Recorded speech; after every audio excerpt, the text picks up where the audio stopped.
Nah, sebelum kita masuk ke kasus ITT disease, alangkah lebih tahunya kita harus juga mengenal apa sih itu logam kadmium.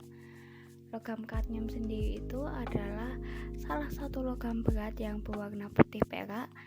Kadmium ini juga sering dipakai pada industri pelapisan logam dan merupakan hasil akhir dalam industri pengolahan biji logam. Kadmium ini masuk dalam kategori limbah B3 berdasarkan sifat toksisitasnya. Menurut peraturan pemerintah nomor 18 tahun 99 tentang pengelolaan bahan berbahaya dan beracun pasal 1, di mana dampak yang ditimbulkan dari kadmium dapat merusak lingkungan dan kesehatan manusia, sehingga kadmium sendiri dapat mengakibatkan kanker, gangguan pernafasan, gagal ginjal, serta kematian. Kasus pencemaran kadmium di Jepang atau yang disebut juga dengan Itai disease. Kasus ini bermula pada tahun 1967 yang letaknya di lembah Sungai Jinzu, prefektur Toyama di Jepang.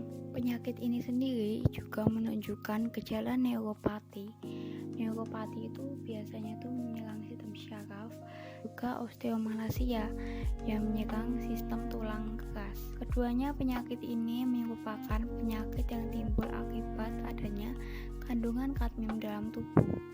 Kemudian menurut Dinas Kesejahteraan Masyarakat Toyama, mereka mengidentifikasi area yang terpolusi kadmium sejak 1967. Dari data tersebut mereka mengambil 97% dari 132 penduduk tersebut meninggal dunia akibat korban ITT disease. Semula kasus kadmium tersebut terjadi karena pada saat itu Jepang itu sedang gencar-gencarnya memproduksi senjata untuk kebutuhan militer mereka. Lalu mereka menambang dan dilakukan oleh Mitsui Mining dan Smelting. Secara tidak langsung, mereka membuat penderitaan pada penduduk-penduduk tersebut yang sifatnya sangat akut. Kemudian para pasien ITT disease merasakan rasa sakit yang luar biasa akibat adanya keracunan kadmium. Selama akhir sisa umurnya, banyak kasus meninggalnya pasien yang terkena penyakit ini setelah mereka mengonsumsi air sungai Jinzu dan makan beras yang diirigasi oleh air yang tercemar oleh kadmium tadi. Dan ada beberapa dampak yang diakibatkan setelah mereka itu mengonsumsi si logam kadmium tadi.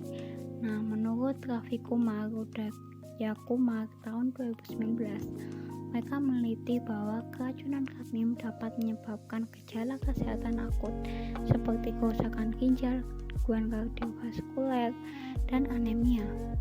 Hal ini juga disimpulkan bahwa dari artikel terdahulu bahwa keracunan kadmium memang melalui organ mulut yang berlanjut kepada ke sistem pencernaan.